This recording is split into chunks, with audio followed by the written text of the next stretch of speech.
इंतजार की घड़ियां खत्म। मैं उत्तर प्रदेश के सदर हाजी शौकत साहब से गुजारिश कर रहा हूं, इसने उत्तर प्रदेश में मजलिस के झंडे को बुलंद किया है। जोरदार तालियों से इस्तकबाल कीजिए शेर उत्तर प्रदेश हाजी शौकत साहब। डरना नहीं है, घबराना नहीं है, तूफानों से आंख मिलाओ, सैलाबों पर वार करो, मल्लाहों का चक्कर छोड़ो, तैर के दरिया पार करो। इनको मालूम नहीं है जिहाद का मतलब क्या होता है। जिहाद का मतलब उन अंग्रेजों को मालूम है जो हमसे आजादी की लड़ाई में लड़ रहे थे। जब जिहाद का नाम सुनते थे तो उनकी पैंट गीली हो जाती थी। आज टारगेट हमारा मदरसा है, हमारी मसाजिद है। उत्तर प्रदेश में या पूरे हिंदुस्तान में, इसी दिल्ली के अंदर मुसलमानों को नमाज पढ़ते हुए पुलिस वालों ने लात से मारा कि नहीं मारा। और उत्तर प्रदेश के अंदर कांवड़िए 2 महीने तक सड़कों पर घूम रहे थे। नेशनल हाईवे को 2 महीने के लिए बंद किया गया। हेलीकॉप्टर से उनके ऊपर फूल बरसाए गए। अधिकारी उनके पैर में मरहम लगाते थे, उनके पैर को दबाते थे। और कौन कांवड़िए जो शराब के नशे में, चरस के नशे में, गांजे के नशे में लोगों की गाड़ियों को तोड़ रहे थे, उनसे उन्हें मोहब्बत है। और जिसने इस देश को बनाया है, जिसने इस देश की आजादी के लिए अपने मसाजिद से, अपने मदारिस से जिहाद का फतवा दिया है, इन बीजेपी वालों को उससे नफरत है। मेरे दोस्तों, मेरे बुजुर्गों, कभी आपने सोचा ऐसा क्यों है? कभी सोचा गोश्त के नाम पर हमें क्यों मारा जाता है? हमारी मसाजिद से लाउडर क्यों उतारे जाते हैं? क्या ये बात गलत है कि 24 घंटे कीर्तन होते हैं? एक नहीं, 4-4, 5-5 लाउडर लगाए जाते हैं, लेकिन हमने कभी एतराज नहीं किया। जबकि सुप्रीम कोर्ट की गाइडलाइन है सुबह 6 बजे से रात 10 बजे तक, उसके बाद किसी तरीके का कोई लाउडर नहीं बजाया जा सकता। बावजूद उसके 24 घंटे हमें कोई एतराज नहीं है, वो भी हमारे भाई हैं, लेकिन हमें एतराज नहीं है तो फिर तुम्हें क्यों एतराज है? इस देश में 2 तरीके के कानून हैं। एक कानून हमारे लिए इस्तेमाल किए जाते हैं, जिस कानून में हमें सड़कों पर चलने की इजाजत नहीं, हमें सड़कों पर अगर नमाज पढ़ लिया तो हमें जेल की सलाखें मिलती है। और वहीं दूसरी तरफ 2 महीने हाईवे को बंद करके कांवड़ियों को चलाया जाता है। ये 2 तरीके के कानून क्यों है? इसलिए है क्योंकि इस देश में आपने अपना कोई पॉलिटिकल प्ले कि जमीन के नीचे से खंडर जरूर निकलेगा, जमीन के नीचे से खंडर जरूर निकलेगा, हमारे नाम का पत्थर जरूर निकलेगा। जमीने, अरे बात तो पूरी होने दो यार। हमारे नाम का पत्थर जरूर निकलेगा। जमीने हिंद की तह को कुरेद कर देखो, मेरे बुजुर्गों का भी सर जरूर निकलेगा। मेरे दोस्तों, मेरे बुजुर्गों, किसी ने कहा कि किसी कौम को मारना है तो उसके हाथ से सिर्फ कलम छीन लो, वो कौम मर जाएगी। और एक प्री प्लान मुनज़्ज़म मंसूबाबंद साजिश के तहत हम मुसलमानों के साथ यही हुआ। हिंदुस्तान की तारीख गवाह है इस बात की कि 75 सालों में हमने अपना डंडा झंडा, अपना नेता नहीं बनाया। आजादी के बाद लखनऊ के अंदर रिफाए आम क्लब में 1947 में दिसंबर के महीने में एक कन्वेंशन बुलाया गया और कहा गया है, मुसलमानों, वतन अजीज आजाद हो गया है, तुम अपना कोई सियासी लीडर मत बनाना, तुम अपना डंडा, अपना झंडा, अपना नेता नहीं बनाया। इस देश के अंदर 2 सियासी पार्टियां हैं, एक कांग्रेस, एक मुस्लिम लीग। लेकिन ए मुसलमानों, मुस्लिम लीग तुम्हारी पार्टी नहीं है। हमने लब्बैक कहा, हमसे कहा गया कांग्रेस तुम्हारी पार्टी है, हमने लब्बैक कहा। कांग्रेस पार्टी को अपनी पार्टी माना, उसके डंडे झंडे को अपने कंधों पर रखा, जिंदाबाद के नारे लगाए, वोट दिया, नोट दिया, सपोर्ट किया। इस मुल्क के अंदर 1 साल, 2 साल, 3 साल नहीं, 60 साल तक इस मुल्क का इख्तिदार हमने कांग्रेस पार्टी को दिया। लेकिन क्या ये बात सच नहीं है? जब हमारा मुल्क आजाद हुआ, इस देश के अंदर मुसलमान सरकारी नौकरियों में 30% से ज्यादा था। लेकिन आज सरकारी नौकरियों में मुसलमान 1% नहीं है। बहुत सारे विभाग ऐसे हैं जिसमें आप 0 है, वहां पर आपको सरकारी नौकरी नहीं। कभी आपने सोचा आज पूरे हिंदुस्तान में मुसलमानों को मुसलमान के नाम से टारगेट किया जा रहा है, दाढ़ी टोपी गोश्त के नाम पर मारा जा रहा है। क्या मेरी बात गलत है?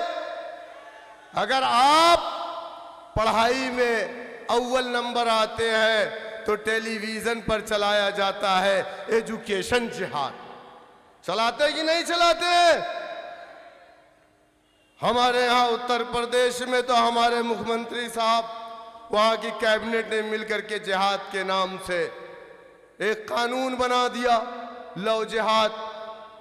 इनको मालूम नहीं है जिहाद का मतलब क्या होता है। जिहाद का मतलब उन अंग्रेजों को मालूम है जो हमसे आजादी की लड़ाई में लड़ रहे थे। जब जिहाद का नाम सुनते थे तो उनकी पैंट गीली हो जाती थी।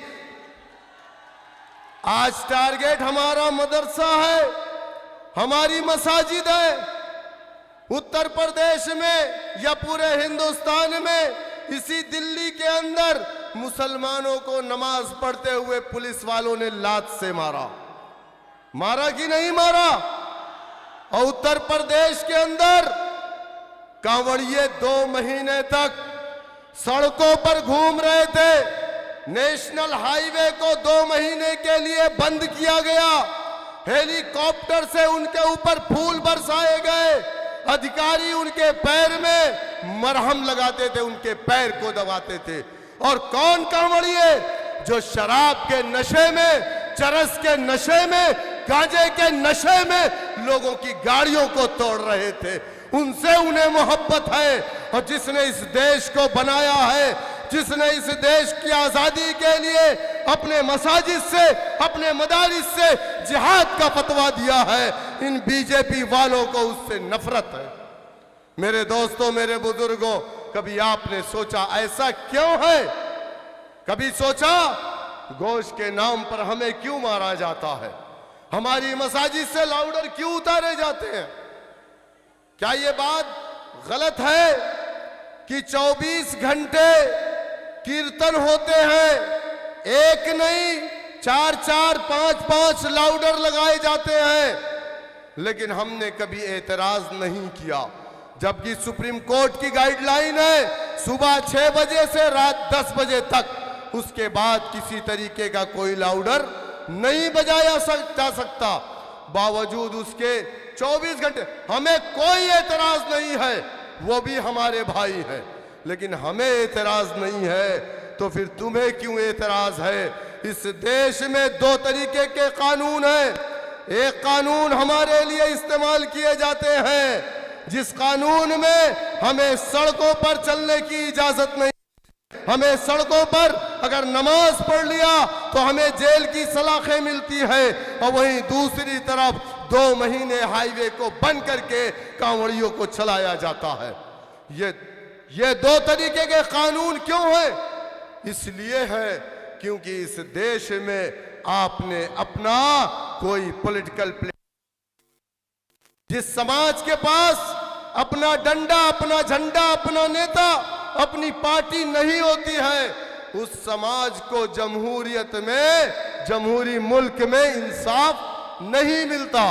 उत्तर प्रदेश में 4% राजभर है, 6 MLA है, उसकी पार्टी है, उसका डंडा, उसका झंडा, उसका नेता।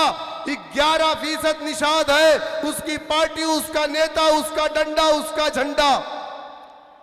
आपका डंडा, आपका झंडा, आपका नेता कहां है? आप बताओ मुझे। अरे मान्यवर काशीराम पंजाब की सरजमीन से क्यों आए थे? वो इसलिए आए थे कि उनके समाज के साथ नाइंसाफियां हो रही थी, अन्याय, अत्याचार, जुल्म, ज्यादती हो रही थी। जबकि उनके समाज के 131 एमपी हिंदुस्तान की पार्लियामेंट में थे, लेकिन जब उन पर अत्याचार, जुल्म, ज्यादती, नाइंसाफी हो रही थी तो वो खामोश थे। तब काशीराम उत्तर प्रदेश आए और एक एक गली में जाकर के क्या कहा, ऐ मेरे समाज के लोगों, अगर तुम ये समझ रहे हो कि हिंदुस्तान की पार्लियामेंट में बैठा SC ST का 131 एमपी तुम्हारा एमपी है, वो तुम्हारा एमपी नहीं है, वो कांग्रेस पार्टी का एमपी है। अगर तुम चाहते हो कि तुम्हारे साथ इंसाफ हो, तुम्हारे बच्चों को सरकारी नौकरी मिले, तुम्हारी माँ बहनों की इज्जतें ना लूटी जाए, तुम्हारे इलाकों में अच्छे स्कूल खुले, तुम्हारे इलाकों में अच्छी सड़कें बने, तो उसके लिए तुम्हें अपना डंडा, अपना झंडा, अपना नेता बनाना पड़ेगा।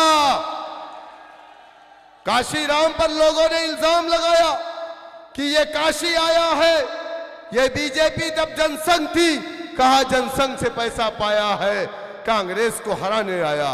जिस तरीके से आज हमारे कायद पर इल्जाम लगाते हैं, कहते हैं बीजेपी की बी टीम है, हम बीजेपी की बी टीम नहीं है। जिस तरीके से काशीराम पर इल्जाम लगाने वाला कोई मुसलमान नहीं था, बल्कि उनके समाज का वो पुराना कांग्रेसी था, जिसको ये लगा कि काशीराम आएगा तो हमारी दलाली की जो दुकान है वो बंद हो जाएगी। हम पर इल्जाम लगाने वाला कोई हिंदू भाई नहीं है। हमारे दोस्त हिंदू भाई तो कहते हैं कि अगर हमारे पास इतना काबिल लीडर होता तो हम उसकी पूजा करते, लेकिन तेरा समाज कब समझेगा जो तेरे लीडर पर इल्जाम लगाता। हम पर इल्जाम लगाने वाले मुसलमान हैं, और वो मुसलमान जो आम आदमी पार्टी के चपरासी हैं, वो मुसलमान जो कांग्रेस पार्टी के दलाल हैं, वो मुसलमान जो बीजेपी के अंदर जाकर के अपने पेट को भरने के लिए हमें बुरा भला कहते हैं। मुत्तहिदा तौर पर जीत हार का फैसला अल्लाह सुब्हानहू तआला करता है। अल्लाह ने कुरान में फरमाया, कुलिल्लाहुम्मा मालिकल मुल्क तूतिल मुल्क, अल्लाह जिसको चाहता है दुनिया के अंदर हुक्मरान बनाता है। अल्लाह ने दुनिया में फिरौन, नमरूद, शद्दाद, कारून को हुक्मरान बनाया कि नहीं बनाया?